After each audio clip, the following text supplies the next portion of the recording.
में जीआईएसएफ के कर्मचारी की ओर से देर रात फायरिंग किया गया होने का मामला सामने आया, जिसके बाद रावपुरा पुलिस की ओर से जीआईएसएफ के उस कर्मचारी की गिरफ्तारी कर ली गई है और इस मामले में पुलिस की ओर से आगे जांच चलाई जा रही है। देर रात को वडोदरा शहर से फायरिंग की एक घटना सामने आई। काका साहेब टेकरा के पास फायरिंग हुआ होने की जानकारी मिली। दरअसल काका साहेब टेकरा के पास जो नवदुर्गा मंदिर है, वहां की ये घटना है। तब पुलिस भी देर रात को ही घटना स्थल पर पहुंच गई थी।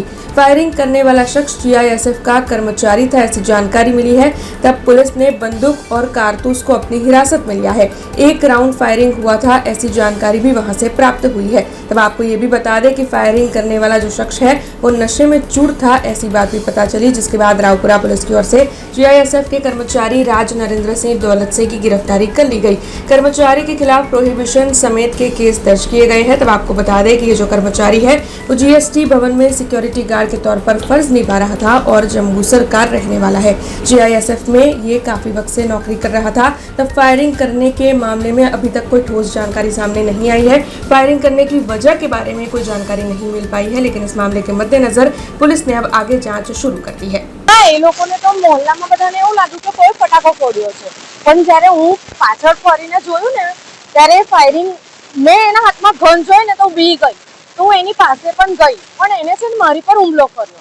એટલે ગન તો એને નીચે નાખી દીધી. જે ગોળીઓ નીચે પડી હતી ને એ પણ હું ઉચકીને પોલીસ વાળાને આપીને ગન પણ મંદિર પાસે જ એને ફાયરિંગ કરી અને પછી પોલીસ ચોકીમાં મતલબ જ્યારે હું ગાડી બોલાવી 112 નંબર પર ફોન કરીને, તો ગાડીની અંદર પણ એને મારી પર હુમલો કર્યો.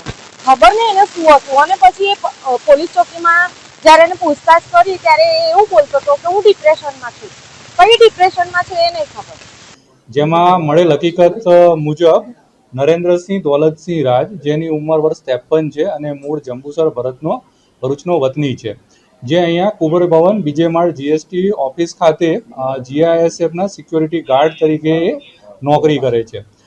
મળતી માહિતી મુજબ કે એ ગઈકાલે નાગરવાડા તરફ કંઈક ગયો હતો અને ત્યાંથી પરત આવતા જે દુર્ગા માતાનું મંદિર છે રેલવે ગ્રાઉન્ડની સામે, ત્યાં આવી અને એણે પોતાની જે US 107B એક નાળચાવાળી જે બંદૂક હતી તેમાંથી એણે 1 રાઉન્ડ ફાયર કરેલું હતું અને બીજો રાઉન્ડ ફાયર કરવા જવા મિસ થયેલ હતો.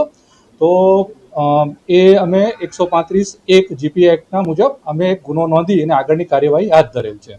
हमसे जुड़े रहने के लिए हमारे YouTube चैनल को सब्सक्राइब करें और नई वीडियो की नोटिफिकेशन के लिए बेल आइकॉन को दबाएं।